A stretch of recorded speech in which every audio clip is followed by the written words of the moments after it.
ጤና ይስጥልን። ይህ ፋስት ዴሊ ነው። ሰላምታችን በያላችሁበት ይድረስ እያልን በዕለቱ የተሰሙ ዋና ዋና ጉዳዮችን ወደ እናንተ ይዘን ቀርበናል። ቻናላችንን ሰብስክራይብ፣ ፕሮግራማችን ላይክና ሼር እንድታደርጉ እየጋበዝን የዕለቱን አበይት ዜናዎችን አስቀድመን እንጀምራለን። ሰሜን ኢትዮጵያ ላይ የተነሳው እሳት ከዕለት ወደ ዕለት ከመባባስ አልፎ የመቀዛቀዝ ምልክት እየታየበት አይደለም። ከሻዕቢያና ጸረ መንግስታት ታጣቂዎች ጋር ጥምረት የመሰረተው ህወሓት ከፌዴራል መንግስቱ ጋር ስራዬ ብሎ የያዘው ትከሻ መለካት አሁን ላይ ሰሞነኛውን የፌዴሬሽን ምክር ቤት ውሳኔ አስታኮ የጦርነት ስጋቶች እንደ አዲስ እንዲያገረሹ አድርጓል። በዚህ ውዝግብ መሃል ታዲያ አሜሪካን ጨምሮ የበርካታ ምዕራባውያን የፖሊሲ ግብዓት የሆኑ የስጋት ትንታኔዎች የሚያቀርበው ተቋም በቀናት ውስጥ ጦርነት ይፈነዳል የሚል አዲስ ሪፖርት ይዞ ወጥቷል። በዝርዝር የምትሰሙት መረጃ ነው።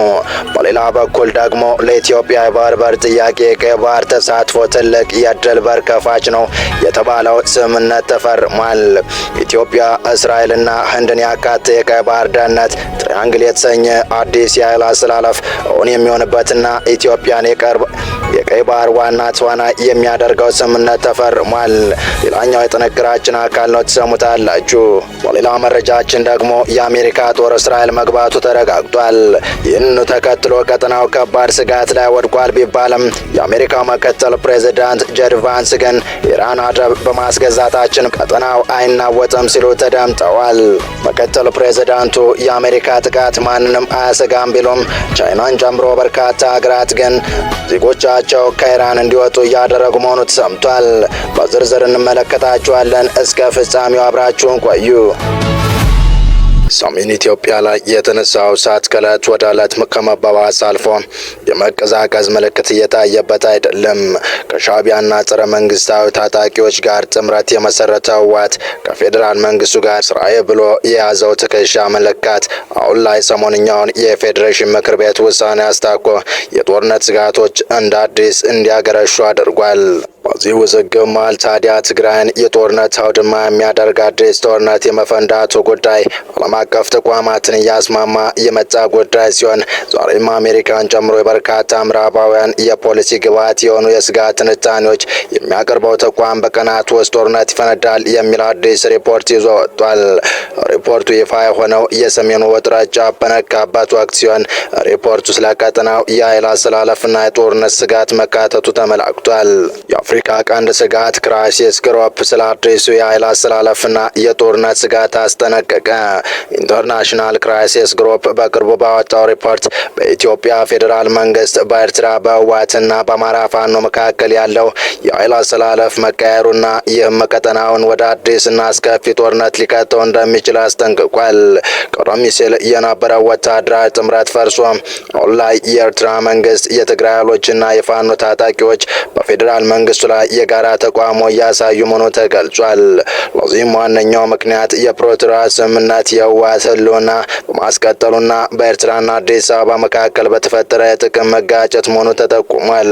ሪፖርቱ እንደሚያመለክተው ምንም እንኳን አንዳችም ወገኖች ቀድመው ጦርነት የመጀመር ፍላጎት ባይኖራቸውም ያለው ከፍተኛ የፕሮፓጋንዳ ዘመቻ የጦር መሳሪያ ክምችት ድንገተኛ ግጭት ሊቀሰቅስ ይችላል። የኤርትራ መንግስት ወታደራዊ አቅሙንና የሚከፍለውን ዋጋ ሲያሰላም፣ የኢትዮጵያ መንግስት ደግሞ ሊመጣ የሚችለውን ዓለም አቀፍ ማዕቀብና ጫና ይፈራል።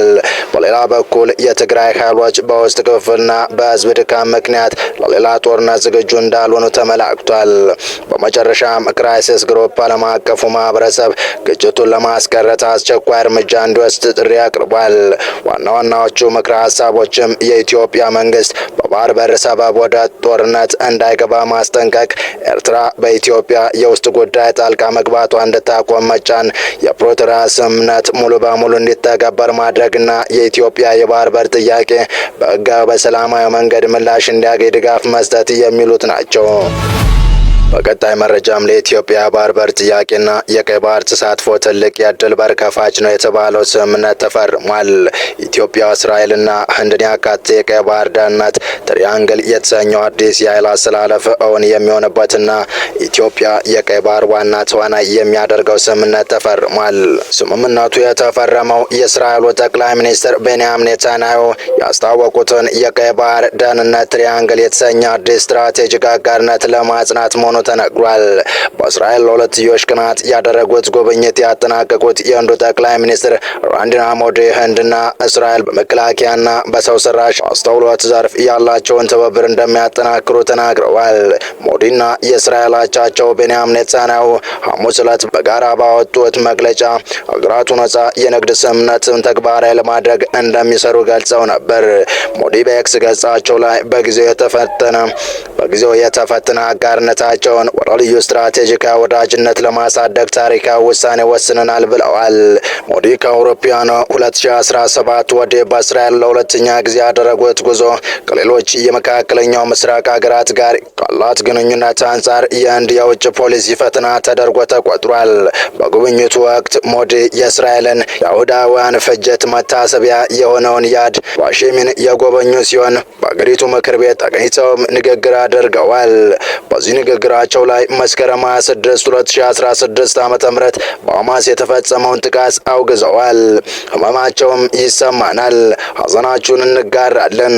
ህንድ በዚህ ወቅትና ከዚያም በኋላ ከእስራኤል ጋር በጽኑ ትቆማለች ብለዋል። ቀደም ሲል ህንድ የሐማስን ጥቃት አውግዛ ለእስራኤል ያላትን አጋርነቷን በመግለጽ በጋዛ በሰላማዊ ዜጎች ላይ የሚደርሰውን ጉዳት በተመለከተም ስጋቷን አስታውቃ ነበር። ሁለቱ ሀገራት በመረጃ መረብ ደህንነት፣ በንግድ፣ በውሃ ምርምር፣ በትምህርት፣ በኢንቨስትመንት፣ በግብርናና በኢኮኖሚ ትብብር የሁለትዮሽ ስምምነቶችን ተፈራርመዋል። በተጨማሪም እስራኤል በሚቀጥሉት 5 ዓመታት ውስጥ ተጨማሪ 50,000 ሰራተኞችን ከህንድ ወደ ሀገሯ ለማስገባት ቃል ገብታለች። ስምምነቱ የተፈረመው የእስራኤሉ ጠቅላይ ሚኒስትር ቤንያሚን ኔታንያሁ ያስተዋወቁትን የቀይ ባህር ደህንነት ትሪያንግል የተሰኘ አዲስ ስትራቴጂክ አጋርነት ለማጽናት መሆኑ ተነግሯል። ይኸው ከህንድ ውቅያኖስ እስከ ቀይ ባህር ደህንነት ማረጋገጥና ህንድን ከመላው አውሮፓ ጋር የሚያገናኝ አዲስ መስመር የመዘርጋት ስትራቴጂክ እቅድ ይፋ የሆነው ጠቅላይ ሚኒስትር አብይ ከሞያሌ እስከ ምጽዋ ለመቆጣጠር ዝግጁ ነን ባሉ፣ እንዲሁም የእስራኤሉ ፕሬዝዳንት አዲስ አበባ ተገኝተው ከጠቅላይ ሚኒስትር አብይ ጋር በመከሩ ማግስት መሆኑ የዓለም አቀፍ ተንታኞችን ትኩረት ስቧል። ኢትዮጵያ የባህር በር ለማግኘት የጀመረችው ጥረት እስራኤል በቀይ ባህር ላይ ከምትዘረጋው አዲስ የኢኮኖሚና የደህንነት ኮሪደር ጋር ስትራቴጂካዊ ውህደት እየፈጠረ መሆኑ ተመላክቷል። እስራኤል ህንድና አውሮፓን የሚያስተሳስር የኢኮኖሚ መስመር ለመጠበቅ በቀይ ባህር ላይ እንደ ኢትዮጵያ ያለ ጠንካራ ጋር ትፈልጋለች።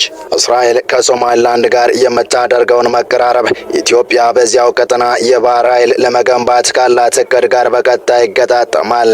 በዓለም ፖለቲካ ውስጥ አጋጣሚ የሚባል ነገር የለም። በተለይ ደግሞ ጉዳዩ ከቀይ ባህር ከመካከለኛው ምስራቅና ከታላላቅ ሀያላን ሀገራት ፍላጎት ጋር በተገናኙ ጉዳዮች ላይ ሲሆን ሆኖም ኔታንያሁ ይፋ ያደረጉትና ብሪክስ አባል ሀገራት ህንድም አጋር የሆነችበት በህንድ ውቅያኖስ ቀይ ባህር ቀጠና ላይ የሚተገበር የንግድ ኮሪደር ጥበቃ እቅድ በምስራቅ አፍሪካ የሁለቱ ሀገራት ዋነኛ ጋር የሆነችው ኢትዮጵያን የሚያካትት መሆኑ ሀገሪቱ ወደ ቀይ ባህር ለመውጣት በምታደርገው ጥረት ላይ ተጨማሪ አቅም እንደሚሰጣት በተስፋ እየተነገረ ይገኛል። በሌላ መረጃችን የአሜሪካ ጦር እስራኤል መግባቱ ተረጋግጧል። ይህንኑ ተከትሎ ቀጠናው ከባድ ስጋት ላይ ወድቋል ቢባልም የአሜሪካው ምክትል ፕሬዝዳንት ጄዲ ቫንስ ግን ኢራን አደም በማስገዛታችን ቀጠናው አይናወጡም ሲሉ ተደምጠዋል። ምክትል ፕሬዝዳንቱ የአሜሪካ ጥቃት ማንም አያሰጋም ቢሉም ቻይናን ጨምሮ በርካታ ሀገራት ዜጎቻቸው ከኢራን እንዲወጡ እያደረገ መሆኑ ተሰምቷል። የውጊያ ጀቶችን አየር ላይ ነዳጅ መሙላት የሚችሉ በርካታ የአሜሪካ አየር ኃይል ቦይንግ ኬሲ 135 አውሮፕላኖች ቴል አቪቭ አቅራቢያ በሚገኘው ቤንጎሪያን አውሮፕላን ማረፊያ ውስጥ ታዩ። አውሮፕላኖቹ ከ2 ቀናት በፊት በስፍራው መድረሳቸው ተገልጿል። እነዚህ ኬሲ 135 አውሮፕላኖች ረጅም ርቀት ተጉዘው ጥቃት የሚፈጽሙ ተዋጊ ጀቶችን በረራ ላይ ሳሉ ነዳጅ መሙላት የሚችሉ መሆናቸውም የተገለጸ ሲሆን ይህም የአሜሪካ ጦር በቀጠናው ያለውን ዝግጅት የሚያጠናክር ነው ተብሏል። አውሮፕላኖቹ እስራኤል የደረሱት በቴህራንና ዋሽንግተን መካከል የሚደረገው የኒውክሌር ፕሮግራም ድርድር እየተካሄደ ባለበት ወቅት ነው። በእንዲህ እንዳለ የአሜሪካ ምክትል ፕሬዝዳንት ጄዲ ቫንስ በኢራን ላይ የሚፈጸም ጥቃት ቀጠናውን ወደ ተራዘመ ጦርነት አይመራም ሲሉ ተደምጠዋል። የአሜሪካ ምክትል ፕሬዝዳንቱ በኢራን ላይ የሚፈጸም ጥቃት ቀጠናውን ወደ ተራዘመ ጦርነት እንደማያመራ ገልጸው በመካከለኛው ምስራቅ ማብቂያው የማይታወቅ ጦርነት እንደምንጀምር የሚነገር መሰረታዊ ቢስ ነው ሲሉም አጣጥለዋል። ቫንስ ዲፕሎማሲያዊ መንገድ ነው የመረጥነው ካሉ በኋላ ያ ግን የሚመሰረተው ኢራን በምትወስደው እርምጃ ላይ ነው ብለዋል። በኢራንና በአሜሪካ መካከል በስዊዘርላንድ የተደረገው ሶስትዮሽ ዙር ድርድር ሐሙስ ዕለት ተጠናቋል። የአሜሪካና የኢራን ባለስልጣናት በጄኔቫ ባካሄዱት ድርድር ከፍተኛ ለውጦች መታየታቸውን የኦማን የውጭ ጉዳይ ሚኒስትር ተናግረዋል። ይህ በእንዲህ እንዳለ የዓለማችን ግዙፍ የአውሮፕላን ተሸካሚ የጦር መርከብ ዩኤስኤስ ጀራልድ አር ፎርስ ዛሬ እስራኤል ሰሜናዊ የባህር ዳርቻ እንደሚደርስ ተገለጸ። የአሜሪካው ፕሬዝዳንት ዶናልድ ትራምፕ በኢራን ላይ ወታደራዊ እርምጃ ለመውሰድ እያሰቡ ባሉበት በዚህ ወቅት ይህ የጥቃት ግብረ ኃይል ወደ መካከለኛው ምስራቅ እንዲያመራ ትዕዛዝ ያስተላለፉበት በዚህ ወቅት ውስጥ በተጋደው ግዙፍ ወታደራዊ ዝግጅት አካል መሆኑ ተጠቁሟል። መርከቡ ትናንት ከግሪክ ደሴት ቀርጤስ በመነሳት ነው ወደ እስራኤል ጉዞውን የጀመረው። ወደ እስራኤል ከማቅናቱ በፊት በግሪክ በሚገኝ የአሜሪካ የባህር ኃይል ጣቢያ የአቅርቦት ማቆያ አድርጎ የነበረ ሲሆን በአሁኑ ሰዓት በቀጥታ ወደ ሃይፋ የባህር ክልል እያመራ መሆኑ ታውቋል። የአሜሪካ ወታደራዊ እንቅስቃሴ በኢራንና በአሜሪካ መካከል ያለው ውጥረት እጅግ በከረረበት ወቅት የተከሰተ በመሆኑ የቀጠናውን የደህንነት ሁኔታ ይበልጥ ትኩረት እንዲስብ አድርጎታል።